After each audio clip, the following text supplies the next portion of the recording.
para Emiliano,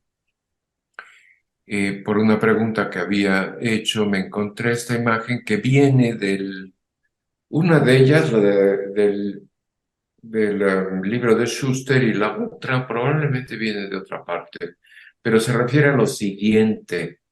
Se refiere a estos mapas que llevan el nombre de celdas repetidas. Y aquí está la definición: se tiene un mapa, que eso es lo que ocurre en una celda, una función f, pero se repite 2m veces. De esta manera se desplaza en un sentido y en el otro. Y aquí tienen una imagen de lo que sería el mapa que se conoce como la tienda de campaña. Y el cual, la celda, que aquí se ve, se forma rompiendo ese mapa de una sola tienda de campaña en dos partes. Una que apunta hacia arriba y una que apunta hacia abajo. De tal manera que se puede tener una trayectoria dentro de una celda, y si sobrepasa el mapa tanto en la parte superior como en la parte inferior una pequeña cantidad que se puede poner a mano, pues entonces puede la trayectoria emigrar de la celda original a una celda vecina, tanto a la izquierda como a la derecha. Aquí viene otra versión que sería el mapa en tangencia.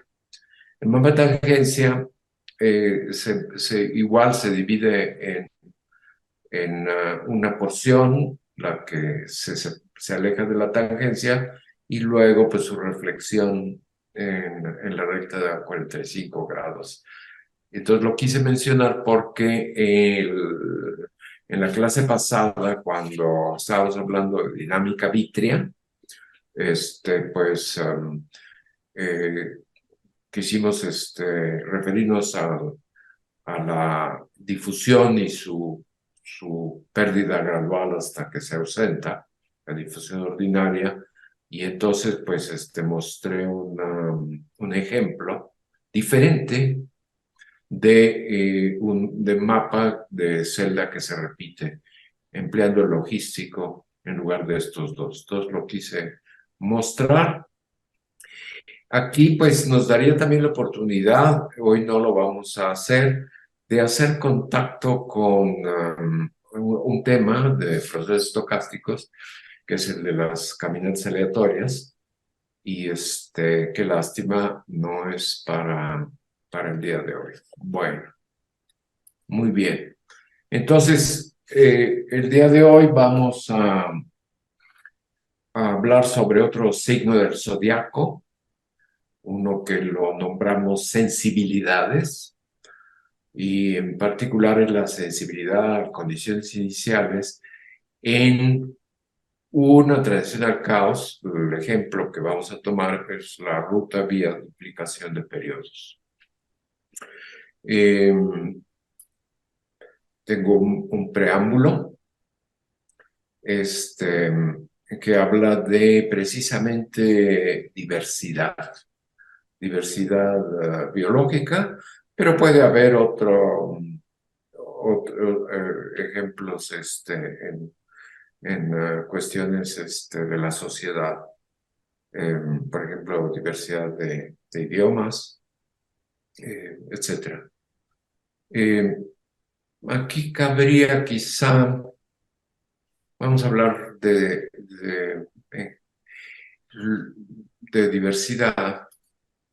Entonces tengo aquí una imagen, parece que está tomada de Tepoztlán, donde hay muchos de estos grillos. Pero pues una vez vi uno de estos en forma de hoja, también como hoja verde con clorofila, etcétera. Pues estoy mostrando nada más imágenes para entretenernos. quizá en aquel año en el cual se generaron esta presentación y se exagera la red, tenía que ver, fíjense, biodiversidad en México.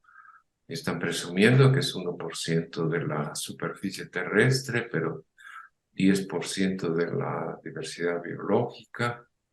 Habla de los estados donde es mayor, según esta organización, de las Naciones Unidas. Pues aquí tengo otras imágenes que eran simplemente para entretener. Aquí pues no es muy diverso, nada más son tiburones. Otra imagen con un pez vela, otra imagen. Pero ahora vamos a poner aquí el árbol de la vida. Un pequeño, una vez alguien me hizo una broma, era un físico griego que decía, bueno, ¿qué es lo que emociona al gremio de los químicos? ¿Cuándo tienen alguna emoción en su investigación los químicos? Entonces, la respuesta es cuando se logra distinguir entre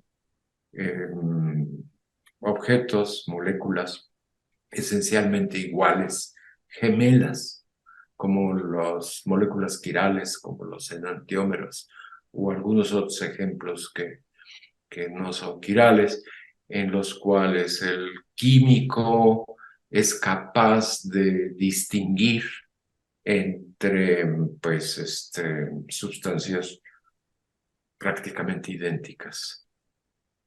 ¿Y qué es lo que emociona al físico? Algo muy diferente, es otro gremio, y según esta conversación ligera, es la universalidad. Precisamente lo que lo mueve, lo que lo captura, es el comportamiento universal, digamos, el mismo fenómeno en esencia, pero que se manifiesta en sistemas realmente eh, diferentes, desconectados unos con del otro, como es el caso de el fenómeno crítico, que los mismos exponentes críticos, los mismos valores se observan en problemas de magnetismo o problemas simplemente de otros cambios de fase, líquidos, gases, etcétera. Y extendiendo esa conversación antigua, es qué es lo que emociona a los biólogos. Pues digamos que es la diversidad.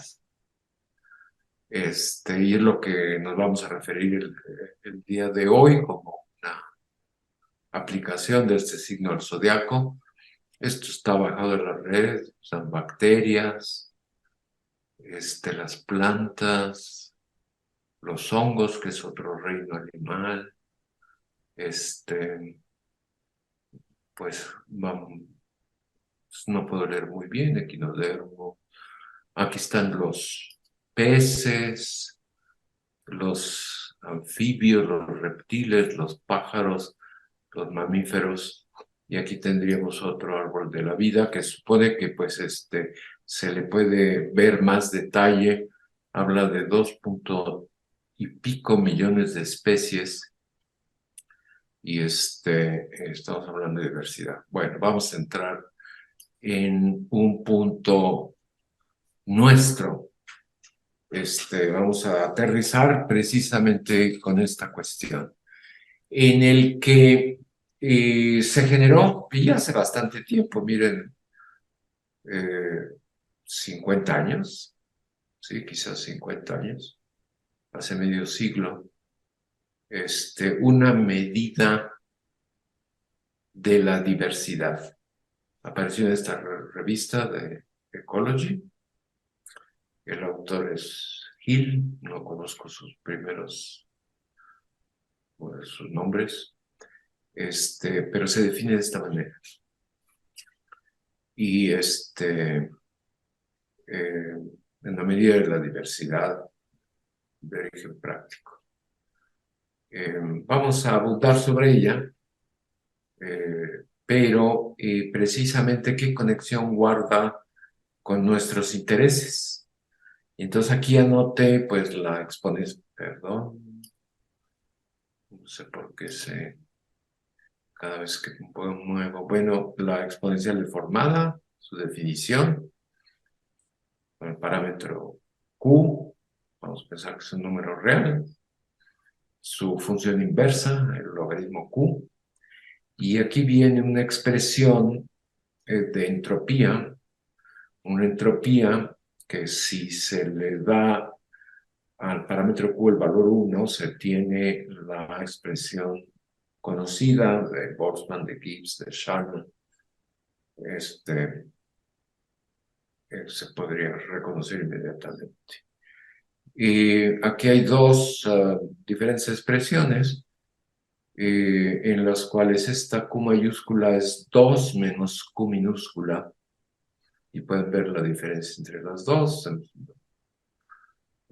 Tenemos aquí, ya lo vimos de pasada, la definición de sensibilidad a condiciones iniciales para trayectorias que se inician muy cercanamente, posiciones muy cercanas, y que pues aquí está sabemos que el caso caótico y el caso periódico debe ser Q igual a 1, la exponencial ordinaria, lo único que cambia es el signo de este coeficiente, que es el exponente de Lyapunov, y que para tiempos grandes se vuelve independiente de la condición inicial. Aquí está una generalización a esta exponencial deformada. Y luego en el fondo está un resultado que pues nos interesa mucho. Lástima que no lo pudimos comercializar. Bueno, lo comercializamos, pero quiero decir realmente haberlo vendido por una muy buena cantidad. Y es que este resultado que está enmarcado nos dice que un exponente de Lyapunov generalizado es igual a una tasa de crecimiento, está dividido entre el número de iteraciones, de una entropía generalizada. Y pues lo menciono que pues este resultado, que es una generalización de un teorema, de una identidad, de una dimensión del matemático ruso Ia Pesin, es, como dicen en inglés, arguably, que se puede argumentar, pero se menciona que es el resultado exacto, único por mucho tiempo, para esta mecánica estadística generalizada. Y luego encima aquí pues pusimos una pequeña deducción, que se escribió a lápiz, porque este resultado que está aquí abajo, que vamos a ver hoy, esta identidad entre un exponente de Lyapunov generalizado y una tasa de variación de entropía también generalizada, esta identidad, pues surgió al principio de los años 2000, se publicó en el 2004 y pues ha permanecido ahí 20 años y ha estado pues teniendo esta relativa importancia de ser un resultado concreto, exacto, importante, pero sin aplicación. Y aquí viene precisamente señalada esta aplicación. Aquí, pues empezamos con la misma entropía generalizada. Lo que podemos ver es que precisamente no coincide con estas dos, es otra variante. Tiene la Q minúscula, pero tiene el signo positivo. Es esta misma. Si reemplazan Q por 2 menos Q, logran quitar este signo y les aparece aquí este recíproco. Bueno, es la entropía generalizada, que lleva el nombre de quien la ha popularizado, Constantino Sales, y aquí viene, empleando la definición del logaritmo Q, pues una expresión eh, en términos de esta probabilidad, distribución de probabilidad elevada a una potencia Q. Y pues luego aquí estamos retomando la definición de Hill de la diversidad y pues comparándolas, pues inmediatamente tienen esta relación entre la diversidad de Hill y la entropía generalizada, y en términos más compactos, pues que simplemente es la exponencial deformada de la entropía generalizada o deformada. Aquí está escrito, tomando el logaritmo Q de ambos lados de la ecuación. Luego, pues, retomamos este resultado concreto en la transición al caos, y vemos que, pues, podemos comparar justo lo que tenemos anteriormente. Estamos dividiendo entre el número de iteraciones y lo podemos comparar con este mismo resultado que está en la lámina. Y nos lleva, pues, a esta conclusión de que la sensibilidad a condiciones iniciales en el borde del caos es ni más ni menos que esta diversidad. Y esto, pues, nos señala que después de 20 años, pues aparece, el prospecto de una aplicación de este, de este resultado concreto. Bueno, pues Profesor, seguimos. Sí, tengo una duda. Bueno, no entiendo muy bien fenomenológicamente qué significa la ecuación de la diversidad. Es decir, qué es S, sobre qué se está sumando y también qué es la Q. Bueno, qué representan en esa ecuación. perfecto, perfecto. Qué bueno que lo preguntas. Fíjate que se tiene una distribución de probabilidad. Por ejemplo, si fuéramos biólogos y estamos haciendo trabajo de campo, pues estamos viendo abundancia de diferentes especies en un ecosistema, estamos recolectando datos, vemos esas abundancias de especies, tenemos histogramas, digamos, que si normalizamos nos da probabilidades vamos a suponer que el subíndice I son especies de grillos o especies de especie en especie o variedad en variedad, o de grillos o de peces o de pájaros o aún abarcándolos todos. Entonces el subíndice I debe, en Wikipedia lo podemos buscar, debe referirse a especies, seguramente especies en algún ecosistema.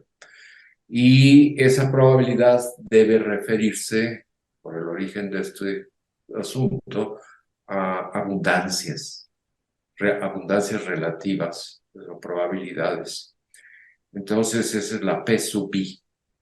Y el subíndice I, pues, se suma de la especie 1 a la última, que es S mayúscula, que desafortunadamente está apareciendo con la misma S de una entropía. Ahora, lo que tiene de curioso es el exponente Q, Ahora, estas probabilidades deben ser números menores que 1. Entonces, ¿qué pasa con un número menor que 1 si Q es menor que 1? Por ejemplo, un medio. Pues aumenta, ¿verdad? La probabilidad comparada con la probabilidad de la un medio, pues la probabilidad de un medio es más grande. O sea, el exponente Q, si es menor que 1, pues amplifica los valores, ¿verdad? Y si Q es mayor que 1, pues al revés, los disminuye. Entonces, este exponente Q es como un parámetro sintonizable que le ha de haber sido muy útil no nada más a Hill, sino a gentes interesadas en este tipo de datos, de que si quiere uno resaltar las especies más escasas, pues elevaría uno las probabilidades que uno hizo en el trabajo de campo a algún exponente menor que 1. O si uno quiere eliminar esas datos escasos y quiere uno resaltar lo más probable, pues elevaría uno a una potencia Q mayor que 1. Entonces, un parámetro sintonizable que se va a encontrar más adelante en temas de multifractales, que es cercanamente relacionado con esto. Bueno, ¿esto no te aclara un poco el asunto? Sí, gracias. Ok. Y podemos regresar, la cosa es no perdernos. Eh, Ahora, pues, aquí viene la idea de esta aplicación. Entonces tiene la cascada de bifurcaciones, de duplicación de periodos, un mapa cuadrático, está completo hasta los regímenes de los atractores caóticos. Y entonces, pues, ¿qué tal si lo tomamos como punto de partida, como un modelo, eh, el esqueleto del árbol de la vida? Porque se parece al árbol de la vida, la primera mitad, ¿verdad? Se va bifurcando las especies a lo largo del tiempo, pero de una manera muy regular, de una manera eh, sin, sin, sin accidentes. Y pues sí, lo podemos proponer como un modelo de árbol de la vida. Y antes de que protesten los biólogos de pues dónde están todo lo que sabemos sobre darwinismo, decimos, no, pues vamos a usarlo como punto de partida porque somos físicos y como físicos empezamos con algo muy sencillo, pero estamos conscientes que queremos capturar comportamientos esenciales y pues después nos convertimos en jardineros y lo podamos, introducimos extinciones o introducimos correlaciones, porque a lo mejor unas especies pues son comida de otras especies, etcétera, pero de entrada, pues decimos vamos a tomar la cascada de duplicación de periodos como punto de partida, como en inglés se le puse, pues el esqueleto, el espinazo de un árbol de la vida y de la diversidad, en el que sabemos que, pues, eh, a golpe de dos, que no necesariamente es dos, a golpe de, pues no tiene por qué ser bifurcaciones, pueden ser de más de dos, o pueden ir variando, hasta que se llega al borde del caos y ya mencionamos que el borde del caos es precisamente el límite el punto de acumulación, la el atractor de periodo 2 a la infinito, y ya hemos mencionado que eso lleva el nombre de multifractal, aunque no sabemos en el curso todavía gran cosa de los multifractales. Luego, pues viene aquí dos referencias que las deben emplear. Una es donde apareció esta identidad, la que ya hablamos, generalizada. Esta es la referencia, 2004. Es trabajo conjunto con Fulvio Baldovin. Y luego un artículo de revisión donde se explaya algunas cuestiones posterior, unos años después. Y pues vamos a repasar un poco la cuestión no lineal, de dinámica no lineal sobre esa tradicional causa.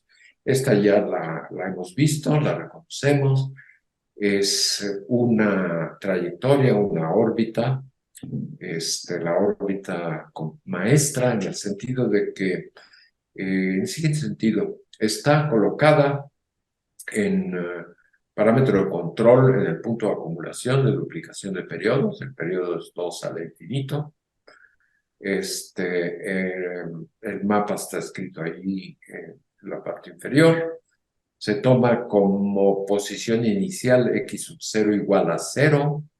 Las escalas son logarítmicas, tanto para el número de iteraciones como para la posición en valor absoluto. Y ya la hemos mencionado, que vienen aquí pues los diferentes tiempos de iteración, los primeros 16 tiempos de iteración. Habría que decir lo siguiente, que esos círculos negros son las posiciones del atractor en la transición al caos vía duplicación de periodos, y es como conjunto de puntos en el intervalo -1, 1, lo que se conoce como multifractal, que ya vamos a ir detallando. Entonces, habíamos mencionado que la trayectoria, la dinámica, pues, es de dos tipos. La que ocurre dentro del atractor o la que ocurre en viaje hacia el atractor. Si estas son las posiciones del atractor, pues otra trayectoria sería pues arrancar no en x igual a 0, sino en x igual a 1 o x igual a 4 o x igual a 10. Y entonces vemos que todas esas trayectorias están representadas aquí. Si yo inicio la trayectoria en el tiempo 6 y veo esa posición y ahí lo coloco, sería mi inicial, pues entonces a la primera iteración sería el 7, luego el 8. Están todas las trayectorias ahí eh, eh, señaladas.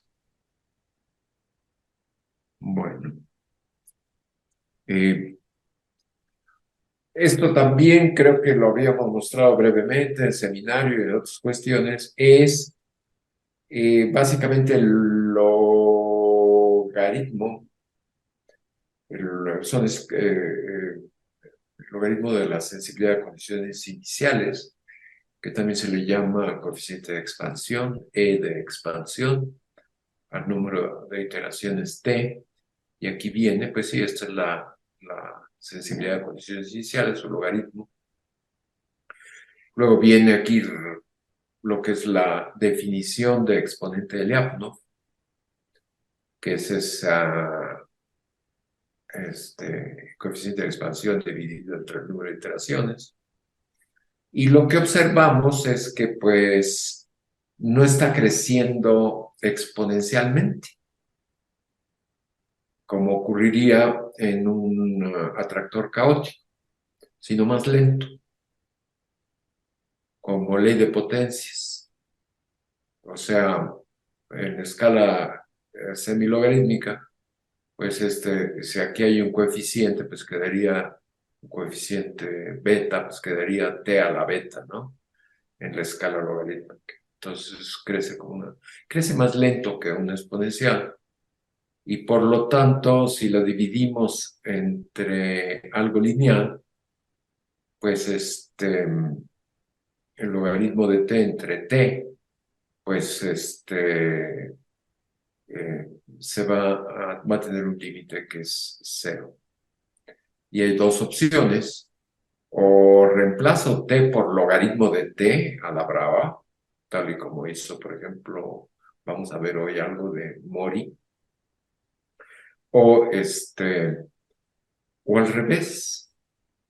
Si yo insisto en dividir entre el número de iteraciones, pues a lo mejor yo modifico el logaritmo, que es el numerador, al logaritmo deformado, al logaritmo q, y sintonizo el valor de q hasta que pues ya me dé un límite finito, un número positivo. Pero hemos señalado que este comportamiento, que es simplemente una investigación numérica de la sensibilidad de condiciones iniciales, es realmente anómalo, porque no, a tiempos cada vez mayores, no va a obedecer ninguna función eh, regular, sino al revés, está oscilando, fluctuando cada vez con mayor amplitud. Y como hemos mencionado ya un buen número de veces, pues esto es realmente, no sé si suficiente para asustar a los colegas interesados en el tema por ahí de finales de siglo, pero el caso es que esto resultó ser inédito y nos pusimos a nos concentramos en este problema, lo que me lleva, bueno, vamos a quizá no mencionarlo, pero por ejemplo, recientemente en nuestro departamento acabo de ver, creo que se reunieron el día de ayer, hablan de temas como empiezan con dinámica no lineal y caos, pero realmente no es caos. Caos es sencillo. Caos es la mecánica estadística ordinaria y de eso abundaremos. Es el borde del caos, la transición al caos. Lo que insistiría yo es eh, relevante para los sistemas complejos.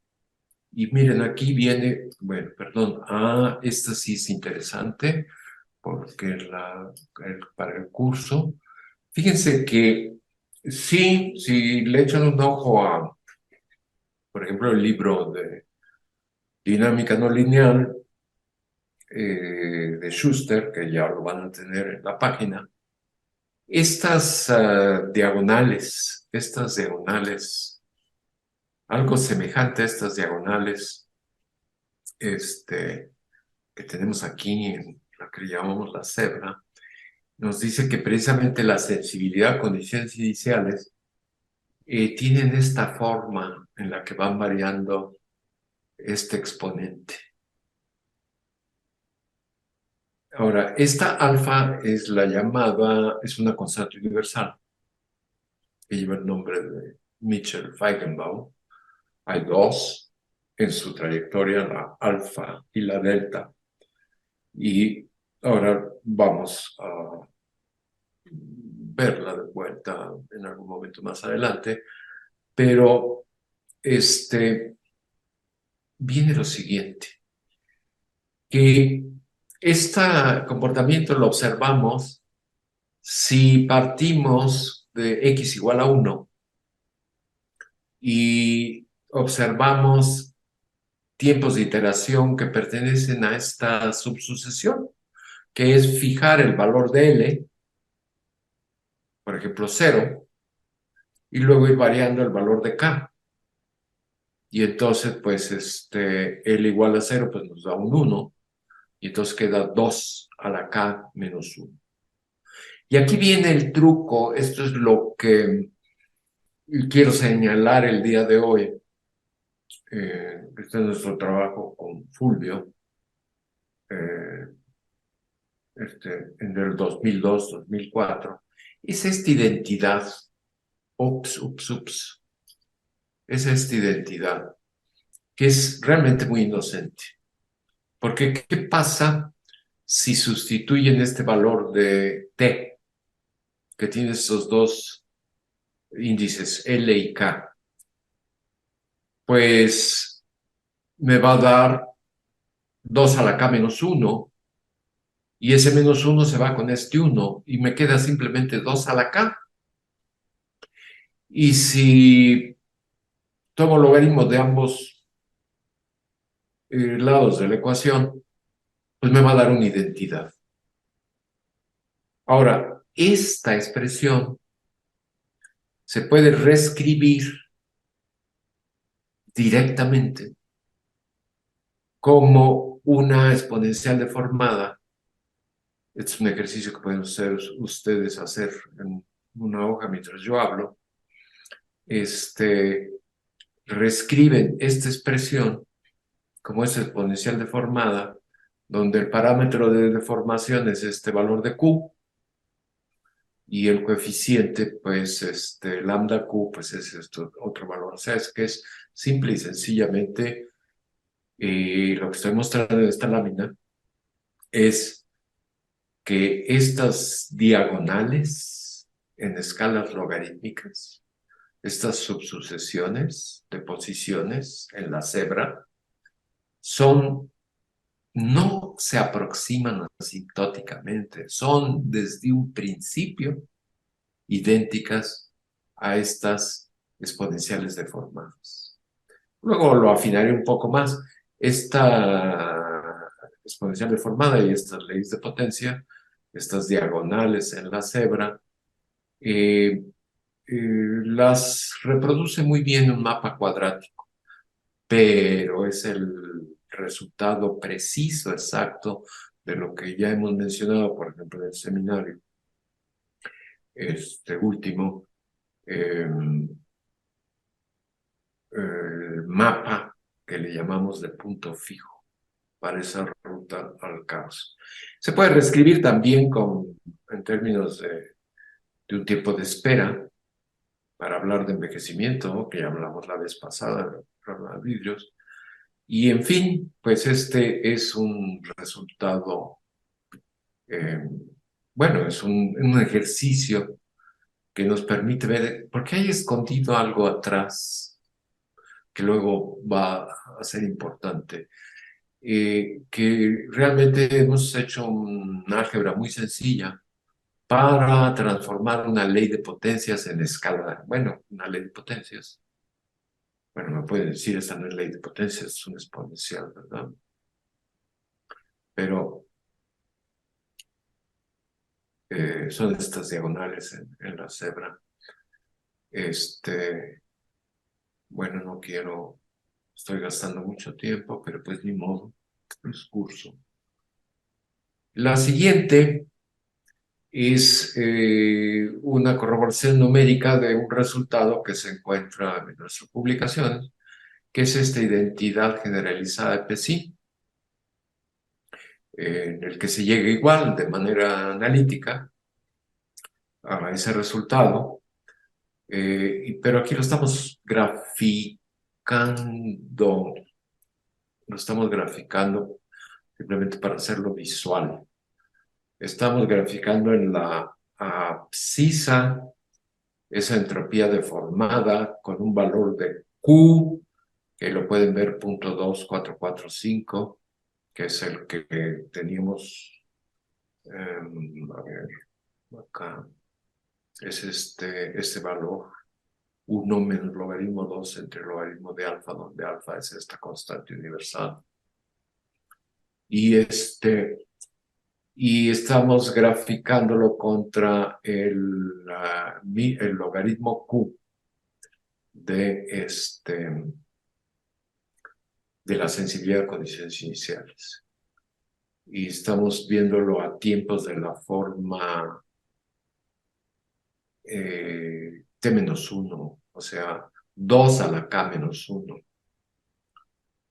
127 en lugar de 128, o 255 en lugar de 256, etcétera, etcétera. Y es la corroboración numérica de este resultado exacto. Y aquí les voy a mostrar algo interesante, que es otra opción a considerar. Esto está tomado de un trabajo del grupo de Santa Fe de Geoffrey West, ya con Luis Bettencourt, también está José Lobo, y se refieren a el caso de datos que no corresponden a ecosistemas de origen biológico, sino de origen urbano. Y entonces lo que miden en ciudades es el número de gasolineras que tienen las ciudades, o el número de elevadores en los edificios, o el número de restaurantes, por ejemplo. Y luego dividen los restaurantes para hablar de diversidad, pues sí, restaurantes de comida europea, de comida asiática, de comida mexicana, de comida, etcétera. O están viendo despachos de abogados, y entonces están viendo si son abogados en cuestiones administrativas, cuestiones penales, cuestiones, etcétera, etcétera. Y eso es lo que se pusieron a trabajar, un buen ejército de ese grupo recopilando datos de ciudades, y lo que está graficado es las poblaciones de esas ciudades en mayúscula contra una medida de diversidad. Y la medida de diversidad está tomada pues para diferentes precisiones, es lo que entiendo, y algunas ecuaciones. Entonces la tienen en escala logarítmica. Lo que concluyen es que lo que ellos llaman diversidad, pues encontraron que va como el logaritmo de la población, o es una ley de potencia, el logaritmo de una ley de potencias, n a la x0. Y entonces lo que sugiere es que lo que sugerimos es que nuestro coeficiente de expansión, lo que es el logaritmo de la sensibilidad a condiciones iniciales, pues la giramos para que se parezcan, ¿no? Y aquí está escrita de vuelta esta diversidad, y se los dejo, aquí se volvió a colocar el tatuaje, y ahora voy a mencionar lo siguiente. ¿Cómo vamos? ¿Alguna pregunta? ¿Algún comentario?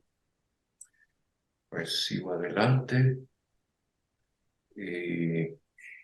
Y lo mencioné, bueno, lo voy a mencionar, quedó aquí.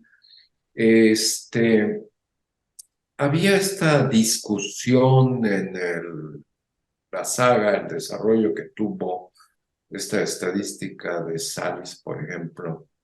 A Constantino Salis lo precedió un japonés, Mori, el mismo Mori de los operadores de proyección, que fue un mecánico estadístico muy notable, reconocido, pero yo creo que se le recuerda más por los operadores de proyección, en formalismos de mecánica estadística de equilibrio, pero al final de su vida se dedicó a la dinámica no lineal.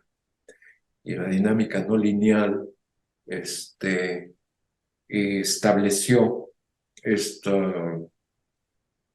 fenómeno de transiciones de fases dentro de dinámica no lineal.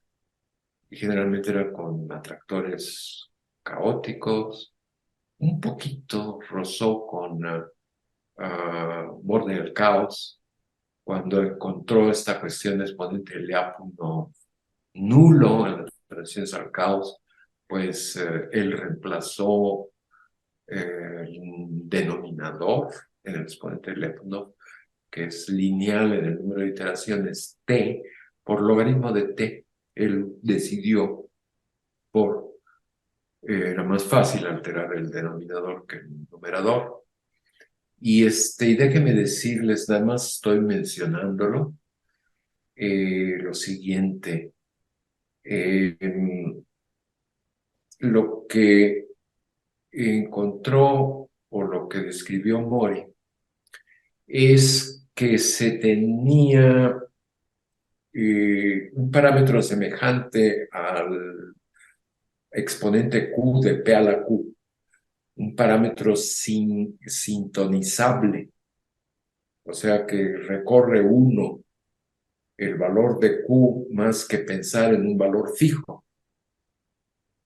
Y, y entonces tiene uno algo que va variando, que puede ser, fíjense, un fractal tiene una dimensión no entera.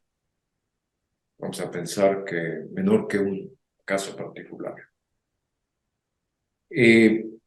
Lo define precisamente un fractal geométrico, que es reproducible ante cambios de escala, la totalidad, bueno, porciones o la totalidad del conjunto fractal. Pero cuando no es así, cuando es más complicado, y no pasa uno de un solo parámetro a dos, sino de un parámetro a un número infinito, que es el caso de un multifractal. Entonces, me estoy extendiendo quizá, pero vale la pena decirlo. ¿Qué es un multifractal? Vamos a decirlo, ¿qué es el conjunto de posiciones, digamos, en punto de acumulación y duplicación de periodos? Es técnicamente un multifractal. Quiere decir, es periodo 2 al infinito, pero ya es un número, no es periódico, es un número, no tiene un periodo finito, tiene un periodo, es un número infinito de posiciones, pero el número infinito de posiciones ni de lejos ocupa el infinito de los números reales. Tiene una dimensión que es menor que 1, se calcula y da 0.50 y tantos. Y eso es, ¿qué es un multifractal? Entonces, un multifractal lo podemos ahora de palabra definir como una distribución de probabilidad cuyo dominio o soporte no es un intervalo de números reales. Es un intervalo muy pobre de posiciones. El soporte, el dominio, no es precisamente un fractal. Entonces tiene uno que el dominio de la distribución no es un intervalo de números reales, es un fractal. ¿Y qué es lo que está ocurriendo? Pues que diferentes posiciones del fractal se le asignan diferentes probabilidades. Eso es un multifractal. Y visto desde varios ángulos, lo que ocurre es que ya no tiene una dimensión fractal ese objeto, sino tiene un número infinito de dimensiones. Y esas dimensiones las graficaba Mori contra un parámetro que es el exponente de una probabilidad P a la Q. Un parámetro que es como un botón de sintonía. Bueno, encontró Mori, no sé por qué me encontré estas láminas, pero vamos a hacer sentido de ellas. Encontró Mori que era el comportamiento de estas dimensiones generalizadas con respecto al parámetro sincronizable Q era semejante a una ecuación de estado de un sistema termodinámico, digamos, semejante a la magnetización como función del campo externo. que si ustedes lo ven en el modelo de magnetismo, pues es una función, la magnetización va respondiendo al campo externo y va variando monótonamente. Pero en algunos casos encontró que esa función no era regular, que tenía un accidente y que tenía una discontinuidad y vio su analogía con las transiciones de fases. Y publicó varios artículos y un artículo de revisión también, previo a Constantino Sales, y se le conoce como las transiciones de fase Q de Mori. Y eh, las publicaciones estaban ahí cuando luego ya llegó Constantino Sales y propuso generalizar la entropía, la expresión de la entropía y varios otros comentarios, y se le cuestionaba, se le preguntaba a Constantino Sales, ¿su índice Q era fijo o sintonizable? Porque había gente que tenía antecedentes, estaba enterado de este parámetro sintonizable en trabajos de multifractales y en trabajos de, por ejemplo, de Mori, transiciones de Fasico. No, pues es un valor fijo para cada problema. Y entonces nosotros nos interesó el problema y por eso es que me detuve aquí, me sorprendió esta lámina, porque cuando yo presenté, dije el índice Q de Sales y le llamé Q itálica. Y las transiciones de fase Q de Mori y le llamé Q sans serif. Y presentando esta cuestión me interrumpí en alguna gente muy respetable de la audiencia, como Eddie Cohen. Me decía, ¿por qué no les llamas distinto Q y Epsilon? Y dije, no, tiene que ser Q itálica y Q sans serif. Y fíjense, nos lo publicaron mal, aquí debería ser Q sans serif.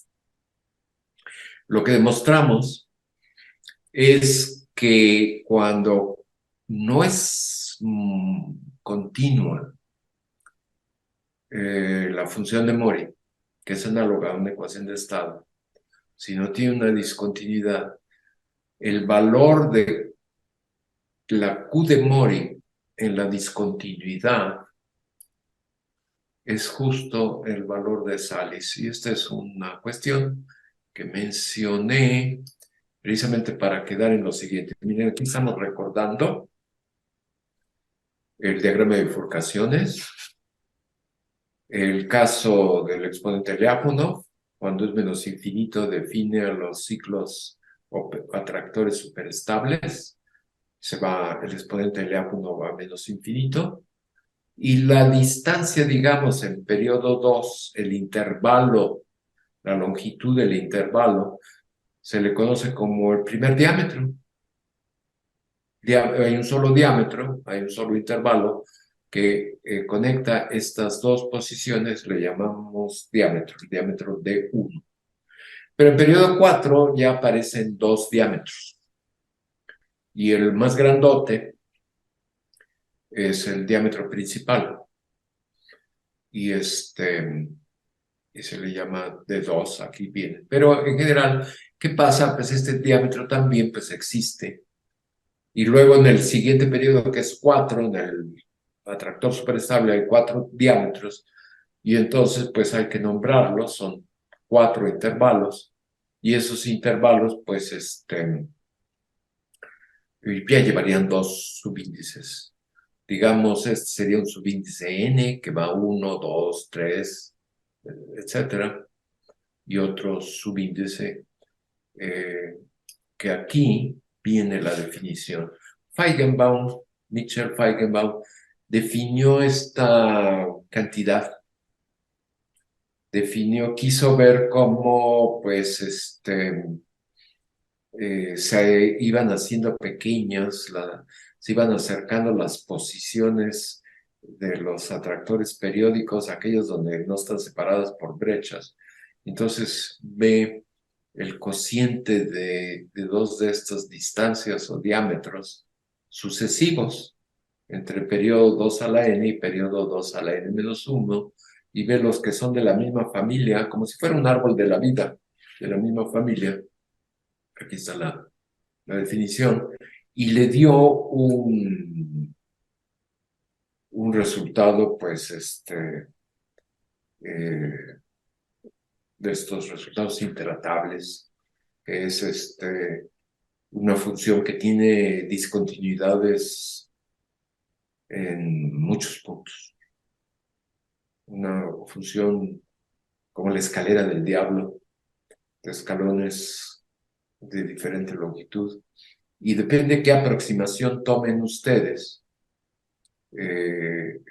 para definir esta función, pues cuántas discontinuidades les va dando, pero él definía su función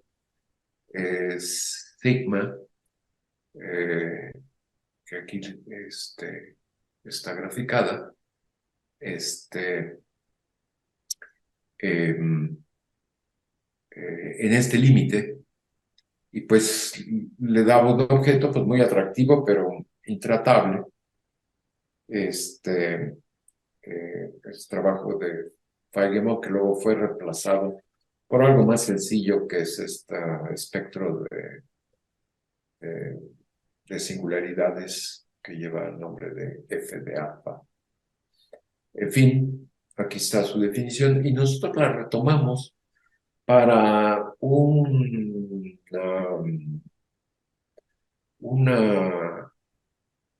um,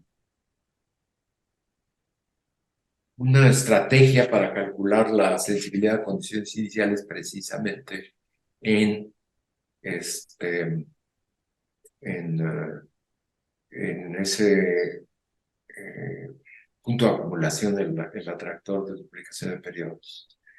Y estamos precisamente tomando una definición de sensibilidad a condiciones iniciales previa al límite, en la que decimos, pues, tomamos como intervalo de separación de dos trayectorias el diámetro nm,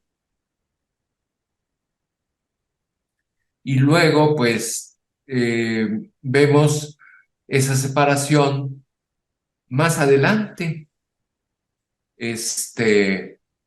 a otro valor del segundo índice, que ya es m más t, y luego si nos lleváramos n infinito, pues estos dos nos van a ser el límite de los intervalos yéndose a cero, y lo aproximamos por esta función y llegamos a, sí, yo no sé por qué me encontré esto aquí, pero que precisamente podíamos calcular el espectro de exponentes de Lyapunov en esa transicional caos empleando esta función de Feigenbaum. Fíjense, déjenme hacer este comentario que sería útil para ustedes, y es que el caso del mapa cuadrático, donde la no linealidad es 2, genera un multifractal que está dominado en muy buena aproximación, considerando exclusivamente la región más compacta del multifractal y la región menos compacta.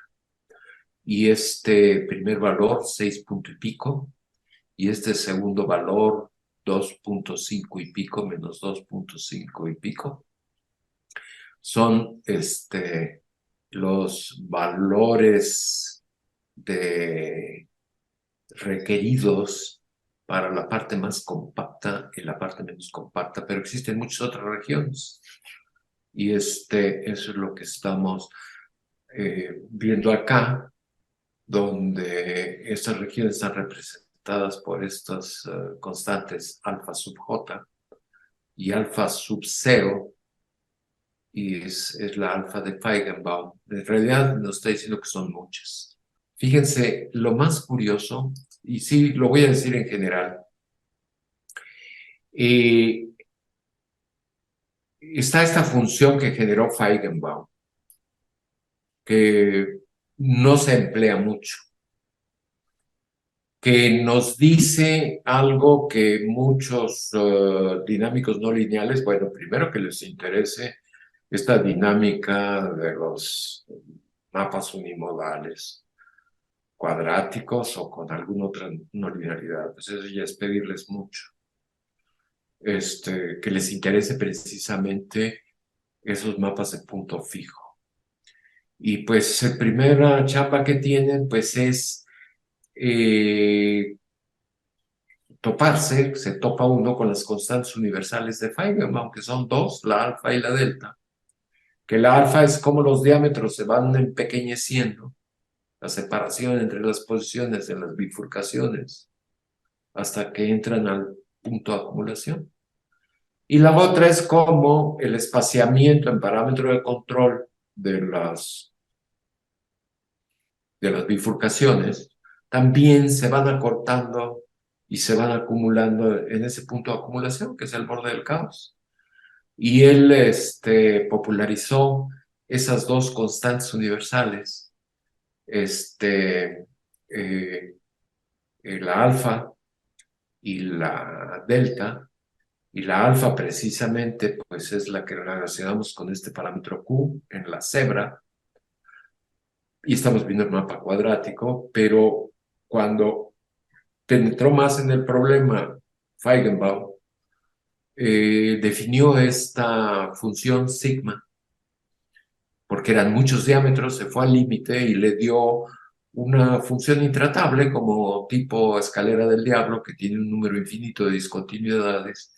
Y lo curioso, lo que les estoy yo diciendo en este tramo de esta clase, es que si la no linearidad es 2, es cuadrático, dominan el valor de dos discontinuidades, el de alfa y el de alfa cuadrada.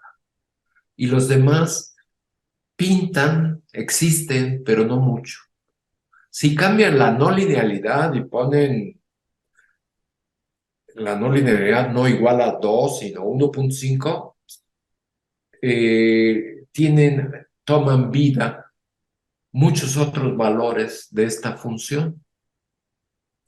Entonces, lo que, para ya salir de aquí y pedir disculpas por la desviación, es que lo que Mori nos legó fue un análogo termodinámico en que su exponente de Lyapunov generalizado, el de Mori, aquí sí está la Q sans serif,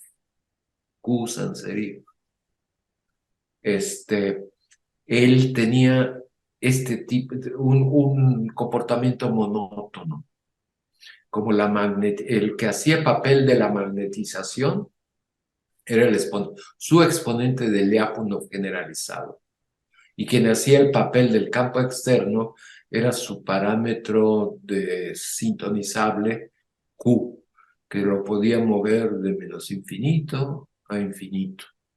Y en casos más sencillos era una función monótona, como la de una magnetización en función del campo externo, pero un caso más interesante es que tuviera una discontinuidad, y él la caracterizó como un cambio de fase de primer orden, y entonces siguió adelante. Entonces dijo, pues si estoy viendo cuestiones termodinámicas, pues yo puedo hacer transformadas de Legendre. Yo puedo usar un potencial termodinámico como el de Helmholtz y hacer otra transformada de Legendre y usar otro potencial termodinámico como el de el gran canónico o el de Gibbs, y ahí quedó. Nuestra contribución aquí fue ver que podíamos retomar el lenguaje de Mori y graficar su lambda, su exponencial, su coeficiente de Lea, su exponente de Lea generalizado, que era dividir entre el logaritmo de t, contra q, hacer lo que él hacía. Pero si tomábamos el caso de Sales, encontrábamos que los valores de Sales eran las discontinuidades, precisamente. Y pues eso fue lo que voy a eliminar estas 5 láminas. ¿Les parece? Si es que no tienen alguna pregunta. No. Me fui. Qué lástima, porque viene aquí, es detrás un método para calcular la sensibilidad a condiciones iniciales. Viene una explicación entre, digamos, un partido político, el de los multifractales, liderado por el presidente de la mesa, es Mori, y otro partido político, el de Constantino Sales. Y viene precisamente, pues, cómo es que se puede entender. De hecho, a donde, ya dado que estamos en esta clase, lo tocamos. Y se, para nuestra comunidad en general, pues se tiene la termodinámica de los sistemas térmicos y se tiene la mecánica estadística de equilibrio para esos sistemas térmicos, y es lo que es más empleado. Pero rara vez se señala que existen otros sistemas que no son los sistemas térmicos, que aceptan precisamente el formalismo de la termodinámica y también el de la mecánica estadística. Y uno de ellos, quizás más conocido, porque fue más conocido su promotor, uno de sus promotores, que fue Leo Kadanoff, es el de los multifractales. Los multifractales son conjuntos de puntos, y esos conjuntos de puntos, al describirlos, aceptan una descripción análoga a la de la termodinámica.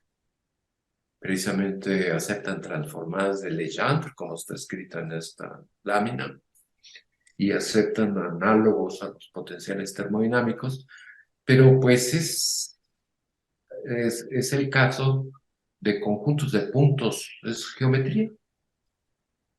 Y otro problema que habría que desmenuzar sus conexiones es el que nosotros mencionamos en este curso, que es el de la dinámica no lineal asociada a mapeos que se iteran, no necesariamente, pueden ser continuos, pero el caso disipativo, el caso de los atractores y el caso de los atractores caóticos. Y no es común encontrar en la literatura, quizá porque no se ha desarrollado cabalmente, el detalle de cómo es que los atractores caóticos obedecen una termodinámica y obedecen una mecánica estadística y tienen estos potenciales termodinámicos ligados vía transformaciones de Legendre, que no es lo mismo, ¿eh? No es lo mismo, porque estoy diciendo que el caos no es un sistema térmico, como se presenta, por ejemplo, en nuestros mapeos disipativos, pero cumple, es una analogía total, robusta. Y sin embargo, lo que nos interesa es salirnos de ahí salirnos de ahí y quedarnos en el borde, a punto de salirnos del caos. Y ahí tenemos una falla de la mecánica estadística ordinaria, que es la que estamos viendo. Bueno, pues vuelvo a pedir disculpas porque nos fuimos muy lejos. Vamos a ver qué más. Después viene esta cuestión de que precisamente aquí se dice que estudiar los fundamentos de la mecánica estadística en un plato de Petri, es pues tomar estos mapeos. Y aquí viene la incidencia de esta estadística Q en las distribuciones de rango. Luego las vamos a ver como todo un signo del zodiaco. Y luego la razón por las cuales se tiene un límite de validez de esta mecánica estadística ordinaria. Y entonces, que quede un mensaje, alguna cuestión y por supuesto detalles, pues sí podemos entrar cuando veamos que queremos entrar en ellos. Y ahí vamos a ver esta segunda parte. Entonces aquí estamos hablando de mapeos disipativos que tienen atractores y ya los vamos a considerar que precisamente lo que hacen es reducir el espacio de configuraciones. Claro que nosotros tenemos en las manos un juguete porque nuestro espacio de configuraciones es nada más un intervalo de números reales, que son las posiciones que pueden tomar las trayectorias, desde las iniciales hasta cualquier número de iteraciones. No es un espacio de dimensión infinita. Sin embargo, si regresan ustedes, echen un ojo al seminario que ocurrió hace unos días, pues es lo mismo que pasa en una descripción termodinámica. Se tiene un sistema de muchos grados de libertad, muchas partículas, muchos espines, pero se reduce el problema, se trabaja de tal manera de que se maneja una descripción termodinámica y se habla, pues, de la densidad del sistema, o la energía del sistema, y es un lenguaje termodinámico para un sistema de un número muy grande de grados de libertad y por lo tanto el espacio de configuración es muy grande.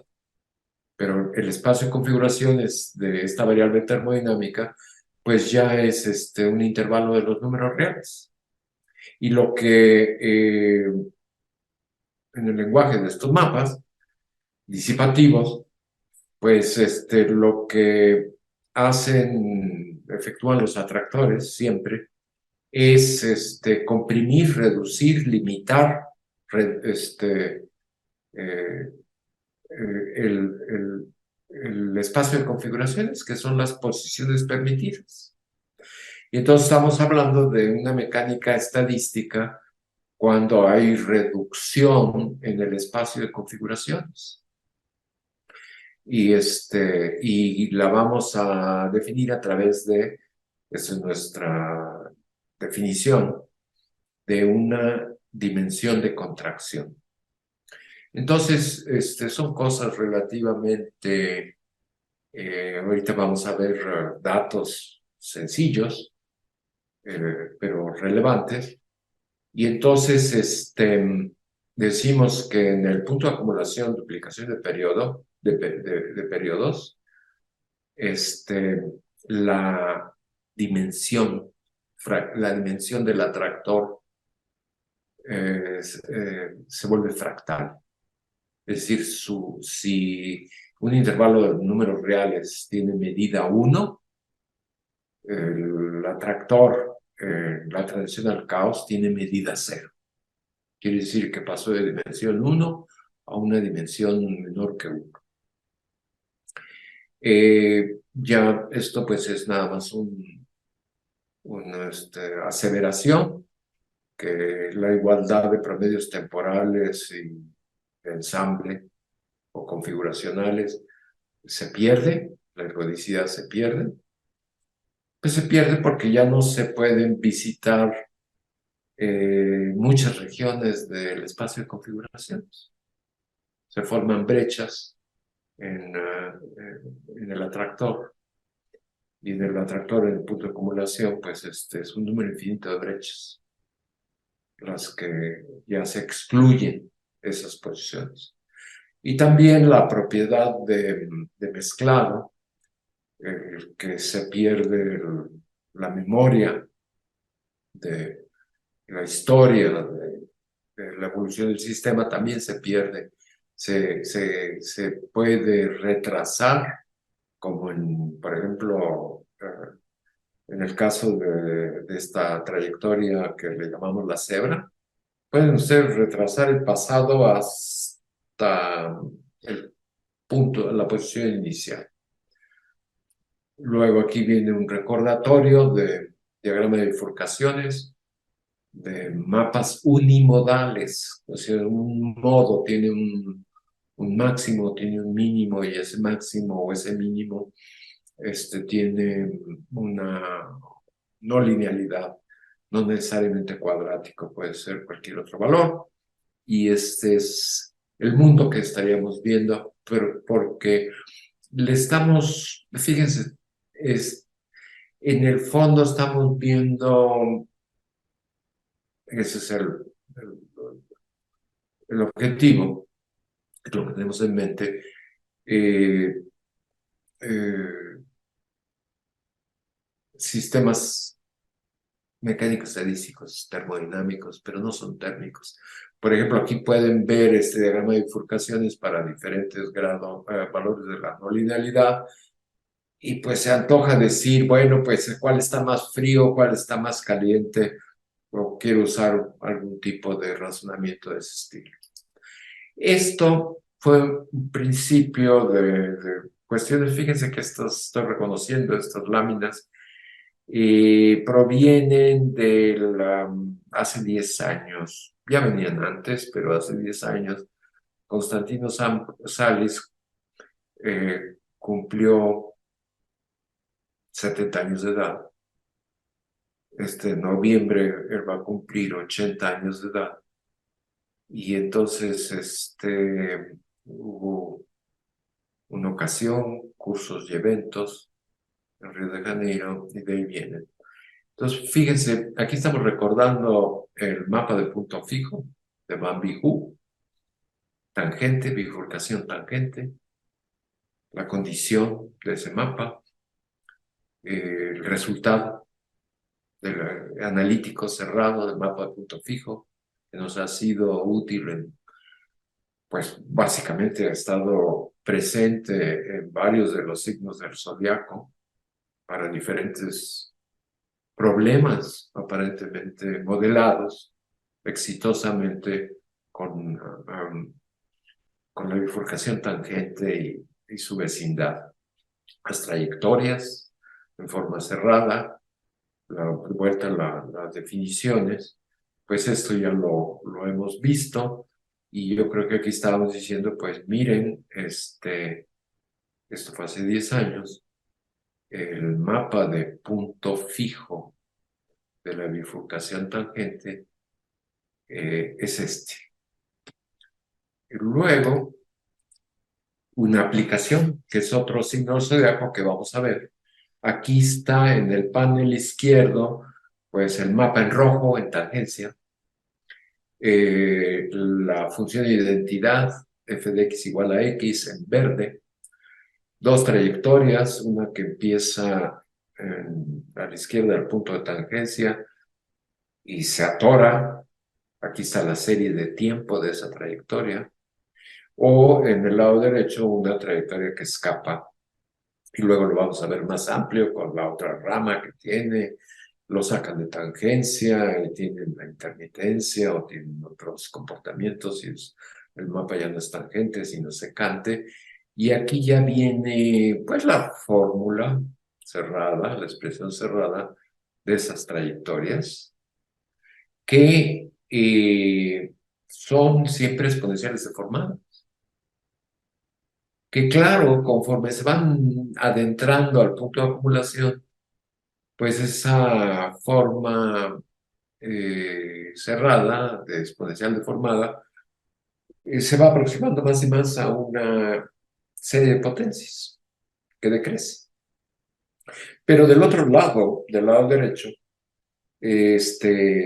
crece y crece más rápido que exponencial.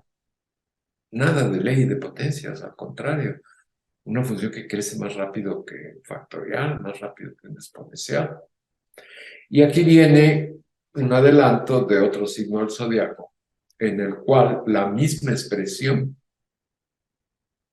cambiando el nombre de las posiciones y del tiempo, está graficada aquí en rojo y está encimada de datos reales que corresponden a incendios forestales en el estado de California, donde tienen muy buen récord de los incendios forestales, igual que tienen magnífico récord de sus actividades sísmicas en el estado de California y son empleadas.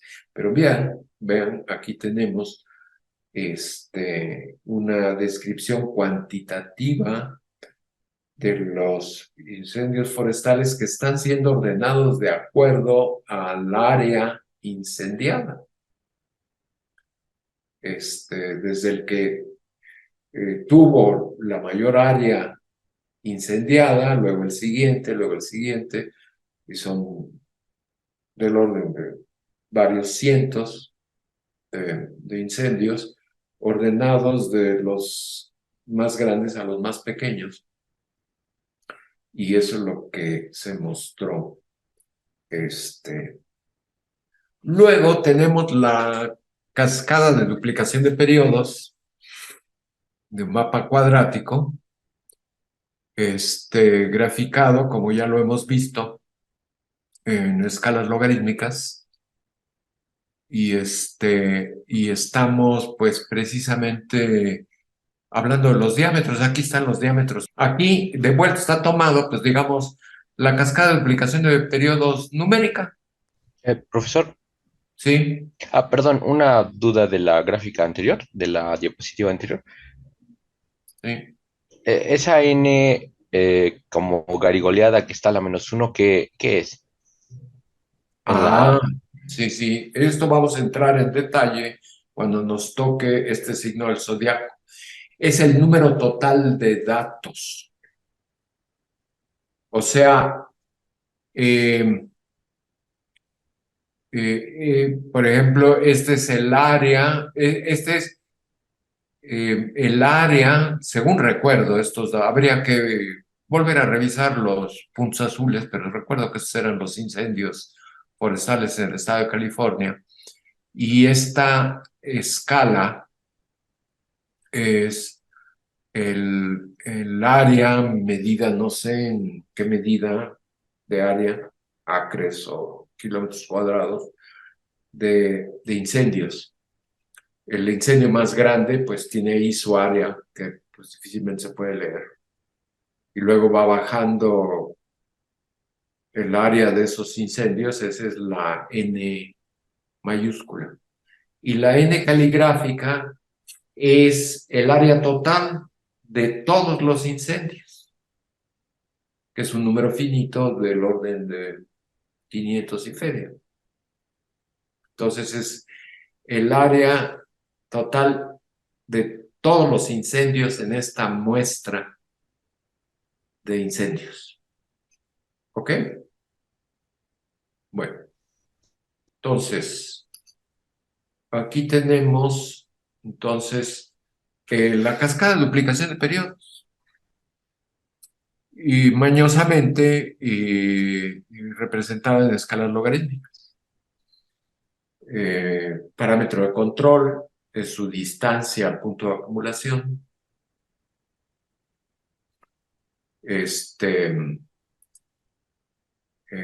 Mu subinfinito.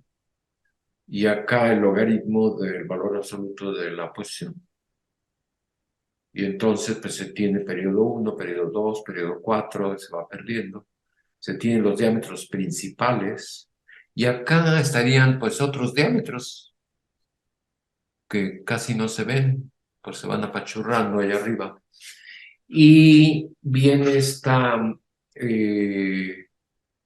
subsucesión, este número de datos, los círculos rojos. Y los círculos rojos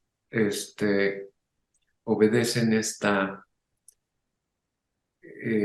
precisamente lo que sería, pues, es la constante universal de Feigenbaum, la alfa, y está reescrito como ley de potencias. Se ponía como otro ejemplo de ley de exponencial deformada. Luego, esta es la que hemos visto en el borde del caos, en la tradición del caos. Esta es la cebra, la vuelta a ponerse aquí. Y viene esta cuestión de que reconocemos que estas distancias de vuelta eh, puede uno empalmarlas. Eso fue al principio, la primera parte del curso, digo, de la clase de hoy, en que transformamos estas subsucesiones, estas diagonales, las transformamos en exponencial. Aquí está escrito de vuelta lo que vimos hace poco. Y luego pues se muestra otras versiones. Ahora la diferencia entre estas láminas y el día de hoy, que es el seminario que ya aparece en la página de ustedes, es que estas posiciones dimos un paso mayor, ya las podemos obtener, cada una de estas diagonales, de estas subsucesiones, a partir del mapa de Bambi-Hu, a partir esta cuestión que pues veíamos como aquí analítica, pero ahora la entendemos que podemos generar toda la trayectoria a partir de la expresión cerrada del mapa de punto fijo de otra ruta al caos, las 3 rutas al caos. Esto viene en el seminario mejor explicado. Aquí simplemente se estaba mostrando. Esta no se las mostré, me salté. Ay, me salté. Esta es pues el otro extremo del diagrama de bifurcaciones, también es representado en escalas logarítmicas. Ahora, en lugar de ser logaritmo de menos logaritmo de muy finito menos mu, pues es mu menos muy infinito. Y están aquí estos atractores en que justo se rompen bandas. O sea, el atractor se rompe en 2 bandas, se rompe en 4, aquí debería haber otro punto negro, se rompe en 4 y va generando estas diagonales en escalas logarítmicas y se vuelve a reescribir como exponenciales deformadas. Aquí está, ya la vimos. Luego, pues, cambiamos de mapa, estamos viendo este mapa, que es el mapa del círculo, que tiene 2 parámetros de orden, omega mayúsculo, parámetros de control, omega mayúscula, y aquí vendría un K mayúscula que está tomado igual a 1. Es el mapa del círculo crítico, con K igual a 1. Y como ven, pues tiene esta fórmula y tiene módulo 1 para que tenga nada más el intervalo entre 0 y 1, la variable de espacio de fase teta. Y aquí vienen 2 valores, omega de parámetro de control, omega subinfinito prima, y omega sub infinito. Aquí vienen sus valores. Y entonces vienen trayectorias del mapa que se inician, aquí dice dónde, en el 0. Y entonces para la trayectoria, pues t igual a 0, t igual a 1, t igual a 2, t igual a 3, t igual a 4, pero nada más están seleccionados puntos que van dando los números de Fibonacci.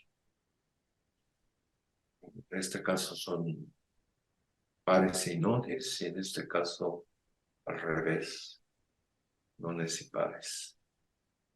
Y aquí viene pues esa trayectorias en las trayectorias van de igual a 0, a 1, a 2, van sucesivamente el tiempo de iteración, se grafican todos, son los puntos negros, pero luego se ponen en escalas logarítmicas, se ve que hay subsucesiones que aceptan estar alineadas, que corresponden pues a números de Fibonacci. Y ahora pues adelantamos, tenemos esta exponencial deformada, tenemos el valor de Q que tiene que ver, fíjense que en lugar de ser logaritmo de 2, donde era duplicación de periodos, ahora es logaritmo de un número irracional que es la razón dorada, que lo podemos escribir en términos de números de Fibonacci, límite de número de Fibonacci. Y aquí cambia la constante de Feigenbaum para la duplicación de periodos, adquiere otro valor diferente para esta ruta al caos. El caso es que esto que ya hace 10 años pues las detectábamos como exponenciales deformadas, ahora las obtenemos analíticamente del mapa de punto fijo de la bifurcación tangente, más un truco de ir alterando el tiempo de iteraciones. Aquí provendría, por ejemplo, esto del mapa de Bambigou, y entonces serían iteraciones la primera, la segunda, la tercera, y luego pues se cambiaría el tiempo de iteración a hacer este número de Fibonacci, F2, F4, F6, F8. Luego viene esta mecánica estadística de tiempos de contracción de espacio de fase, que es la que estamos representando aquí por precisamente la dinámica. Vamos a hablar un poco de esta cuestión que también es accesible, pero es novedosa, que es ver cuantitativamente, observar cómo una distribución de posiciones iniciales que abarca todo el intervalo de definición del mapa cuadrático, pues se va confinando a un atractor que tiene medida 0 respecto al intervalo de los números reales. Y de hecho lo que ocurre es que pues sí, se colocaron entre -1 y 1, porque usamos el mapa 1 menos mu(x) cuadrada, y mu igual a mu sub infinito, y a la primera iteración todo el extremo que está de -1 hasta menos quizá 0.4 y algo, se abandona.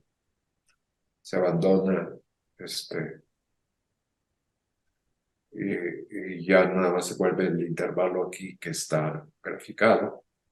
Luego, pues pasa un cierto número de iteraciones y se abre una brecha enorme. Y luego pasan más iteraciones y se abre una segunda camada de brechas más chicas. y luego más adelante se va secuencialmente abandonando el espacio original de posiciones y se va yendo a medida cero. Entonces estamos viendo pues la contracción de lo que le llamamos espacio de fase o espacio de posiciones. Y aquí, esto qué bueno que lo vamos a empezar a ver, viene cuantificado para diferentes atractores periódicos. Entonces, la curva negra, la primera, corresponde a periodo 2 y pues a la primera iteración desaparecen. Fíjense, se está dividiendo el intervalo completo del mapa en W mayúscula, sub-0, intervalitos o cajitas.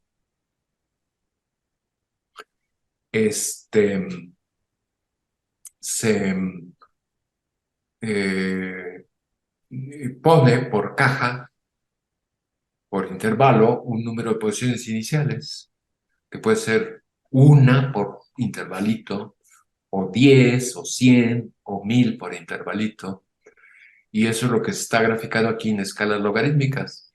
El número de cajas o intervalos dividido entre el número de condiciones iniciales por caja o intervalo a los diferentes tiempos de iteración.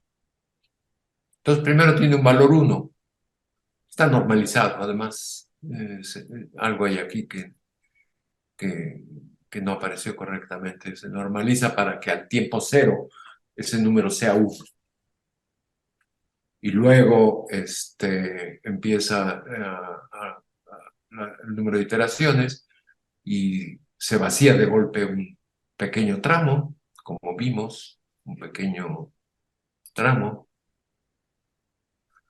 y y luego decae y prácticamente se hace 0. Aquí debería dar el número de trayectorias por caja en 2 cajas. Es la manera de checar que este programa está correcto.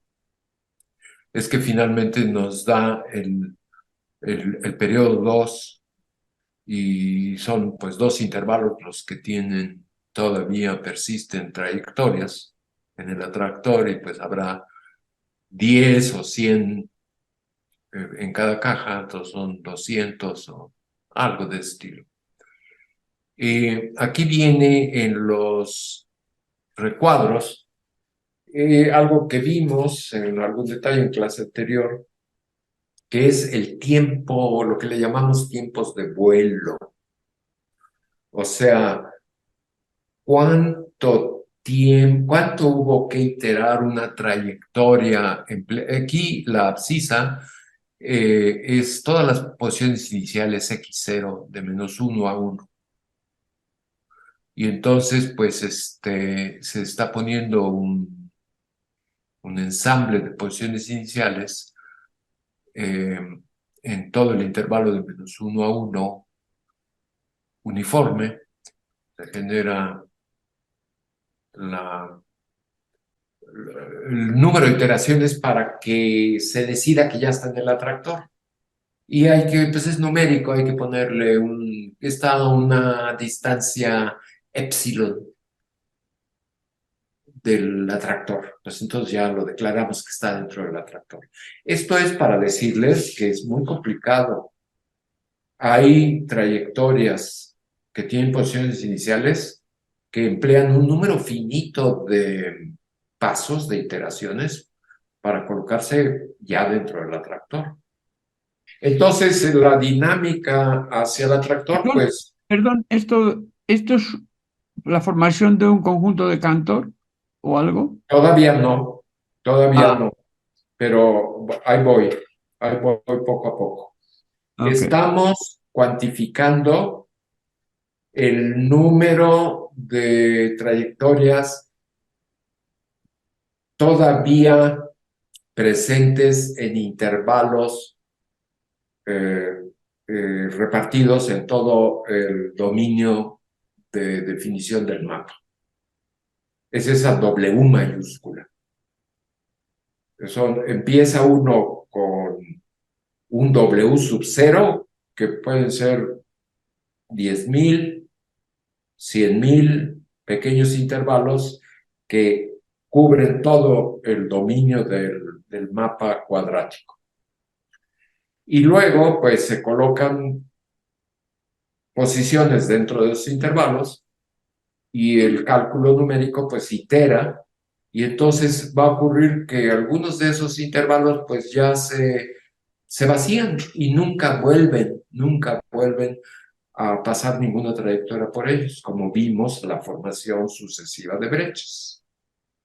Entonces, lo vemos para periodo 2, 4, 8, 16 y 32. Y eventualmente el borde del caos. Y entonces lo que tenemos, cada vez que paso el cursor, lo muevo, se mueve, en escalas logarítmicas tienen este decaimiento, el número de intervalos que todavía poseen dentro de ellas trayectorias al tiempo t, pues va disminuyendo. Pero la manera en que disminuye es interesantísima, porque en periodo 2, pues simplemente se echó un clavado. En periodo 4 tuvo una ondulación, como pueden ver ahí. En periodo 8 tiene 2 ondulaciones, es la verde. Y el número de ondulaciones va creciendo y se va esa familia de ondulaciones formando en estas escalas logarítmicas, pues una recta, una ley de potencias. Y me entretuve en los recuadros, porque los recuadros hablan de estos tiempos de vuelo, tiempo requerido para arribar una trayectoria que empezó en esa abscisa en x igual a 0, en alguna posición.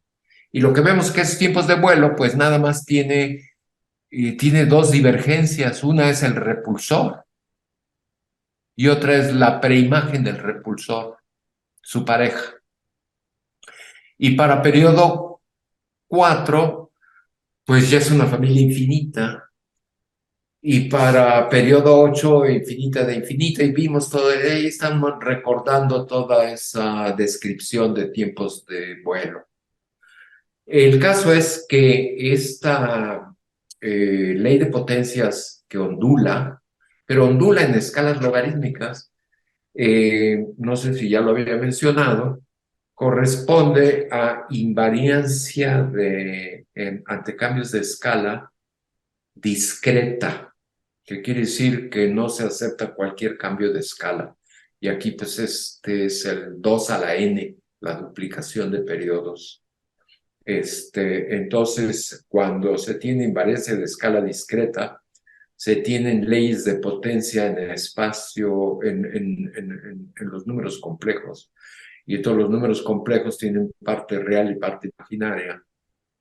Y la parte imaginaria es la que produce ondulaciones, y es lo que estamos observando.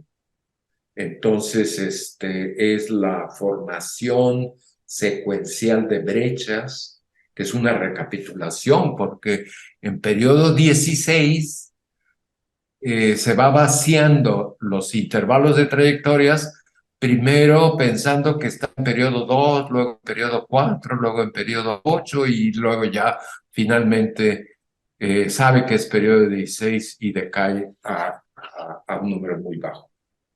Esa es la materia prima.